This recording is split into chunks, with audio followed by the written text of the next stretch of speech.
कुरान से मोहब्बत करने वाला, कुरान की सोहबत में रहने वाला हमेशा हिदायत याफ्ता रहता है। इसे सआदत और फलाह के लिए कहीं और हाथ नहीं मारने पड़ते, क्योंकि जिंदगी गुजारने के सारे तरीके किताब और सुन्नत के अंदर मौजूद है। और इस किताब के बारे में मौला क्या फरमाता है, ज़ालिकल किताबु ला रैब फीह हुदल लिल मुत्तकीन। ये किताब, इसमें कोई शक नहीं, और बचने वालों के लिए ये सरासर हिदायत है, ये मुकम्मल हिदायत का पैगाम है। कुरान की सोहबत में रहने वाला हमेशा खुशी में होता है, सरूर में होता है।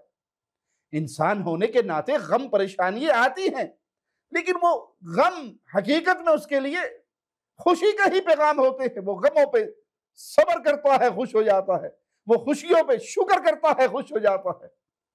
फलनुहयिन्नहु हयातन तय्यिबा, हम उसे पाकीज़ा जिंदगी देते हैं। ये दुनिया की जिंदगी उसकी पाकीज़ा बन जाती है, कब्र की जिंदगी उसकी खुशियों वाली बन जाती है, क्योंकि उसने दुनिया में कुरान से सोहबत का शर्फ पाया। ये कुरान उसकी कब्र के अंदर भी उसका साथी, हशर में भी उसका साथी।